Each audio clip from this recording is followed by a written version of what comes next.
अब हम लोग बीएड में पिछले क्लास में हम लोग देख लिए थे कि आनुवंशिकता और पर्यावरण किस प्रकार बाल विकास को प्रभावित करता है। अब दोनों में तुलनात्मक अध्ययन हम लोग करते हैं कि आनुवंशिकता एवं पर्यावरण के सापेक्षिक अभिप्राय क्या है। आनुवंशिकता जैविक रूप से संप्रेषित कारकों की संपूर्णता के रूप में परिभाषित किया गया है जो शरीर की संरचना को प्रभावित करता है।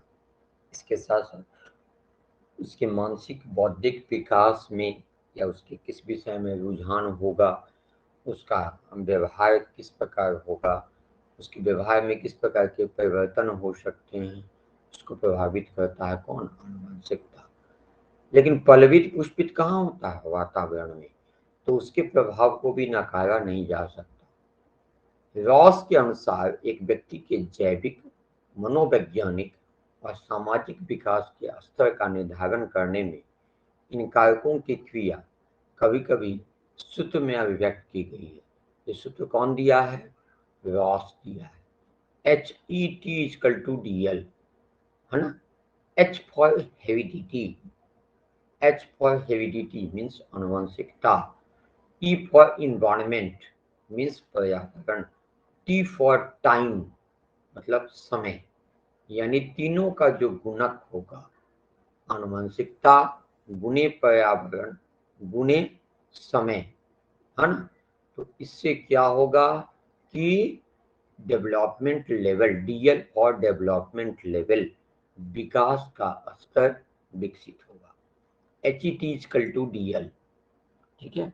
यानी heredity multiply environment multiply time equal to development level.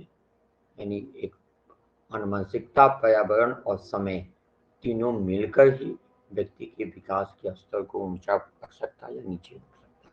यानी आनुवंशिकता हेरिडिटरी अगर माता पिता से अच्छे कैरेक्टर्स आए हो, पर्यावरण भी बहुत अच्छा आया हो और समय बीतने के साथ साथ, जैसे छोटे बच्चे में तो कम ग्रोथ होगा, समय जैसे जैसे बीतेगा उसका जो ग्रोथ का जो लेवल है वो बढ़ता चला जाएगा। लेकिन अगर आनुवंशिकता कमजोर है, पर्यावरण भी कमजोर है और समय यदि बढ़ भी रहा फिर भी उसका लेवल उतना नहीं बढ़ पाएगा। ठीक है। आनुवंशिकता बहुत अच्छा है, एनवायरमेंट उसका खराब मिल गया, निश्चित तौर पे इसका मल्टीप्लाई क्या हो जाएगा? कम हो जाएगा। तो यानी तीनों जो हैं व्यक्ति के स्तर को प्रभावित करते हैं। बहुत अच्छा ये सूत्र दिया है रॉस। इसका अर्थ यह हुआ कि आनुवंशिकता या पर्यावरण कोई अकेले काम नहीं करता है, बल्कि आनुवंशिकता और पर्यावरण दोनों विकास में बराबर की भूमिका में होता है ना। आनुवंशिकता केवल कुछ प्रकार के पर्यावरण से में ही कार्य करता है, बिना पर्यावरण के वह व्यर्थ हो जाता है। अगर उसमें बहुत अच्छा कैरेक्टर है लेकिन उचित इन्वायरमेंट नहीं मिलेगा तो क्या होगा? उसके कैरेक्टर का जो है वो विकास होने का अवसर ही नहीं मिलेगा। सपोज कीजिए कि किसी को हेरिडिटरी जो है वो संगीत का जो है उसमें विषय में रुचि है, संगीत उसमें आनुवंशिक रूप से संगीत के प्रति रुचि है, लेकिन संगीत का कोई प्लेटफॉर्म उस बच्चे को कभी जीवन में नहीं मिलेगा, तो उसका वो दवा का दवा रह जाएगा, उसमें वो उभार आ ही नहीं पाएगा। इसलिए पर्यावरण भी एक महत्वपूर्ण भूमिका में होता है। ठीक। आनुवंशिकता हमें शरीर संरचना, स्वरूप या लक्षण आदि देता है, जबकि पर्यावरण ही उन्हें विकसित करने का अवसर देता है। लैंडिस ने कहा है कि आनुवंशिकता हमें विकसित होने की क्षमताएं देता है, किंतु इन क्षमताओं के विकास के लिए अवसर पर्यावरण में ही आता है। ठीक है। यानी जो भी क्षमता हमको आनुवंशिकता से, हेरिडिटी से प्राप्त हुई है, यदि पर्यावरण यदि उसको विकास का अवसर नहीं दे पाएगा तो फिर वो भी लक्षण जो भी हैं अच्छे कैरेक्टर्स वो विकसित नहीं हो पाएंगे। वुडवर्थ के अनुसार बच्चे की बुद्धि एवं विकास में दोनों समान रूप से अनिवार्य हैं। दोनों मीन्स कौन? आनुवंशिकता और पर्यावरण। व्यक्ति आनुवंशिकता एवं पर्यावरण के बीच गुणन का परिणाम है। जो देखे हम, व्यक्ति को एक आयत के क्षेत्रफल के द्वारा व्यक्त किया गया। आयत का एक क्षेत्रफल ले लीजिए, जहां जैसे आयत का क्षेत्रफल क्या होता है? आधार गुणे ऊंचाई। तो आधार, आनुवंशिकता को आधार मान लीजिए, पर्यावरण को ऊंचाई मान लीजिए। दोनों का गुणनफल व्यक्ति का व्यक्तित्व है, उसका विकास। ठीक है, मर्फी ने बिल्कुल ठीक चिन्हित किया है कि आनुवंशिकता को केवल विशिष्ट पर्यावरण शक्तियों के माध्यम से आनुवंशिक संभावनाओं की युक्ति के द्वारा ही जाना जाता है ना। विशिष्ट पर्यावरण शक्ति यदि देंगे तभी आनुवंशिकता में जो भी युक्ति है वो डेवलप होगी, अन्यथा नहीं हो पाएगी। यह उतना ही मुक्त है जितना कि पर्यावरणीय दबावों के कार्य, जैसे कि वो अव्यक्त या संभावित जन्म।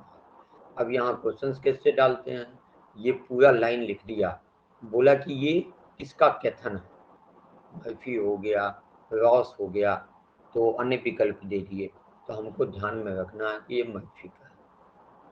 और इसी तरह के क्वेश्चंस आते भी। ऊपरी सीमाएं आनुवंशिकता द्वारा प्रदान की गई है, पर्यावरण इन सीमाओं के बाहर नहीं जा सकता, किंतु यह आनुवंशिकता द्वारा ही की गई कच्ची सामग्रियों के अधिकतम विकास में सहायता करती है। आनुवंशिकता कच्ची सामग्री आपूर्तित करता है, और उसको पकाता कौन है, पर्यावरण। डिजाइन कौन करता है, पर्यावरण, है ना। यानी यह कहिए कि बच्चा जो आया वो कच्चा, उसको पूरा डिजाइनिंग करने का काम कौन किया, पर्यावरण। पर्यावरण में उसका परिवार है, उसके माता पिता, उसके समाज के लोग, उस शिक्षक की भी भूमिका है, पर्यावरण के हम तो शिक्षक भी।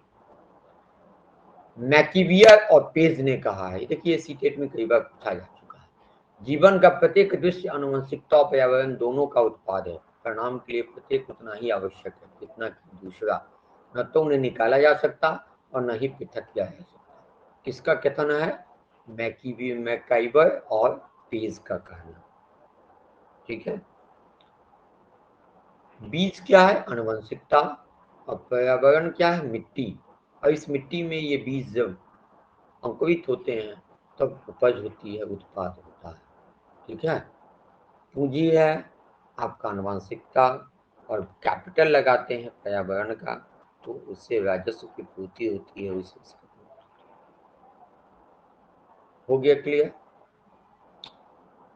हम लोग आनुवंशिकता और पर्यावरण का सापेक्षिक अध्ययन किए कि आखिर दोनों में कौन ज्यादा आवश्यक है, तो यहाँ हम लोग क्या निष्कर्ष पा रहे हैं, दोनों आवश्यक हैं, दोनों की महती भूमिका। अब हम लोग देखते हैं कि शैक्षिक तात्पर्य क्या है आनुवंशिकता और पर्यावरण का। शैक्षिक तात्पर्य क्या है, पर्यावरण में क्या है, शिक्षक है।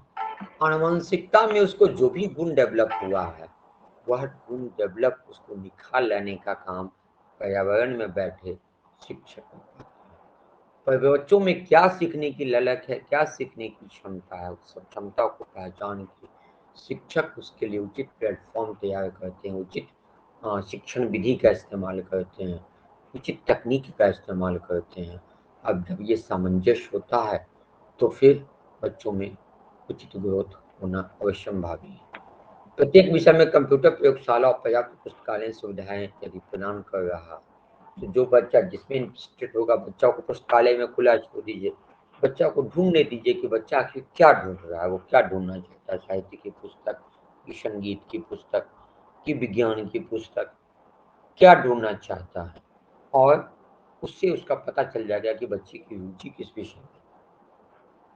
इस संदर्भ में सोवेंसन का कहना है कि शिक्षक के लिए ज्ञान, आनुवंशिकता की शक्तियों का सापेक्षिक प्रभाव और मानवीय विकास का पर्यावरण और उनके अंतर संबंधों का एक महान अभिप्राय है।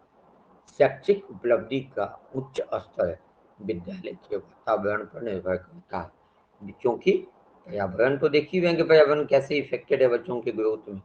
तो विद्यालय का वातावरण जितना बेहतर होगा, अगर बच्चों में वो क्षमता है तो उसका विकास उतना बेहतर होगा।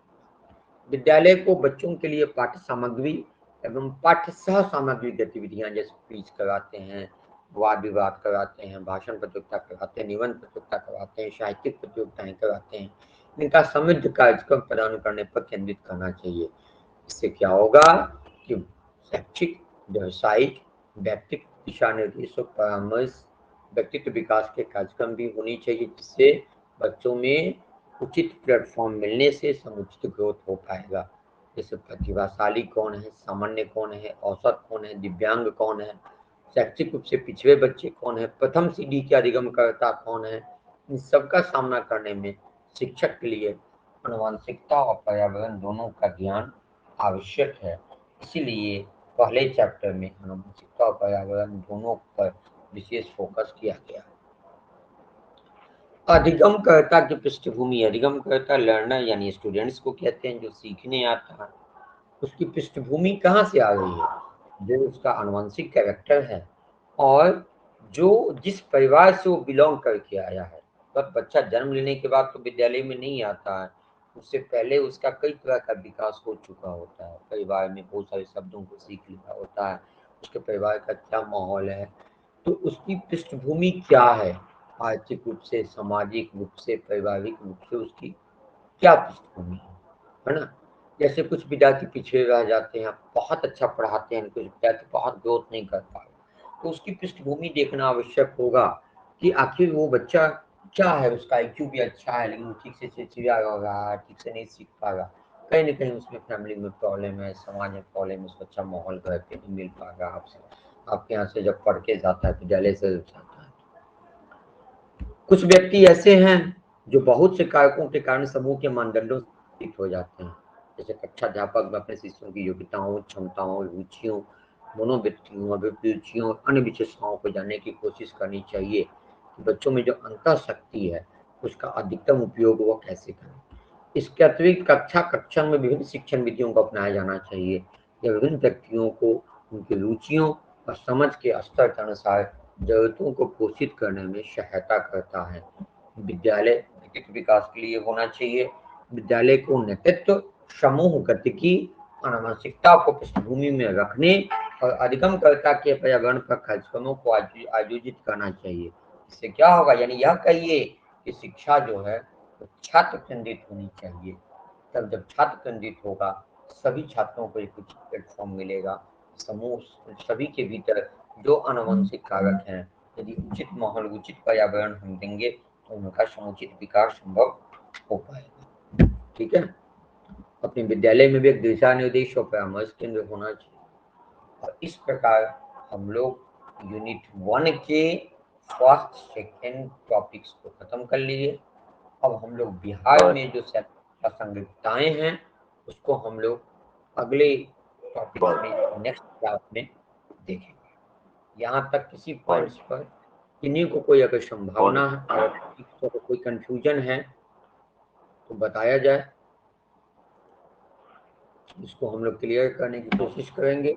नहीं तो आप बिहार में जो शिक्षा की प्रासंगिक वास्तविकताएं हैं इसको हम लोग नेक्स्ट क्लास में लाएंगे।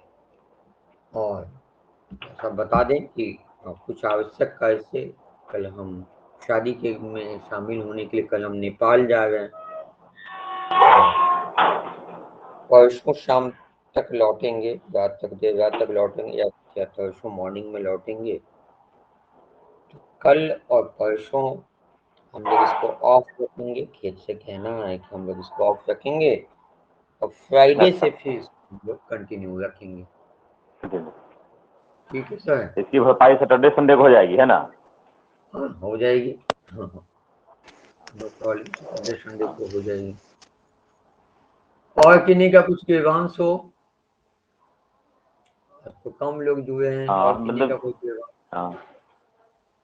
ये ग्रुप में संख्या पर बढ़ना चाहिए भाई, 8-10 कम से कम, 10 से 10 प्लस हो तो ज्यादा अच्छा लगता है थोड़ा सा। अपने ग्रुप में टोटल 12 मेंबर हैं। एक्टिव मोड में कम 12 मेंबर होते हैं आज। तो हमने भी